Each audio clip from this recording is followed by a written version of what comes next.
Hi guys, welcome back to my channel Lush Gardener. In today's video I'm going to talk about something very important, because of late a lot of people have been asking me what are the fertilizers that you can use for your succulents. Now guys, you need to understand this is the most important thing. Fertilizers are not the priority.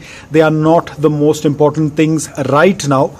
Apart from that, now it is summers. Majority of the succulents, apart from Echeverrias, this is Echeveria guaides Christmas. Echeverrias are the only succulents that are going to be in their growing period during the summers. But again, there is a catch to it.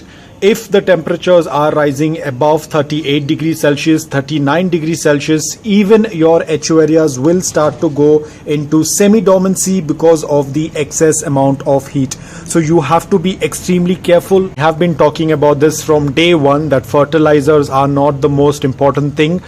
During summers, you have to be more concerned about how you are going to protect your succulent from that hot temperature or from that heat. Rather than, I am seeing a lot of people are focusing on what fertilizers to be used.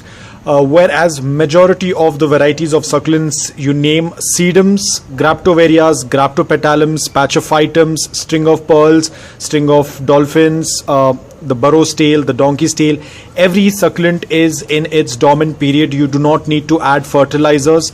Only Echeverrias are the genus of succulents that are in their growing period, provided the temperatures are within 35 degrees Celsius. But if the temperatures are above 39-40 degrees Celsius, please do not add fertilizers even to your Echeverrias, because they will be getting into semi-dormancy. Adding of nutrients to plants that are dormant and semi-dormant will damage them. If you are thinking that the colors appear or the succulent looks beautiful because of fertilizers, that's completely incorrect. The succulent gets color when it is stressed, and that is when there is less fertilizers. That is when the succulents look or have the stress colors. It's nothing related with fertilizers. Only if you are from a place wherein the temperatures are between 30 to 35 degrees Celsius and it is not very hot, you can go ahead and add fertilizers. Again, a very weak strength in Echeverrias only. No other succulent should be given any kind of fertilizers because they are dormant. So be extremely careful. I would rather say focus on how you are going to protect them from the heat and from the heat waves or from the dry air, rather than focusing on fertilizers.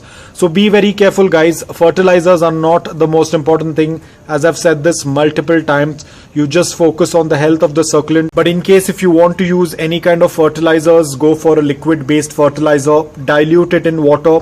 If you're using seaweed fertilizer, use only 1/4 in 1 liter of water and then go ahead and give it to your plant. If your soil already has some amount of organic matter, please do not use any more fertilizers. Just let the plant stay as it is. But if you want to use liquid fertilizer, is the best one. You can give it for your Echeveria. As I said once again, if the temperatures are within 35 degrees Celsius, you can go ahead and use a little bit of fertilizers for your Echeverrias. But for your other succulents, please do not add any fertilizer. You can do that during the winters when majority of the succulents are in their growing period. So guys, that's all about it. I hope that this video was helpful to you. If it was, please hit the like button. And if you're new to my channel, please consider subscribing to it. Until then, take care, stay safe and keep propagating.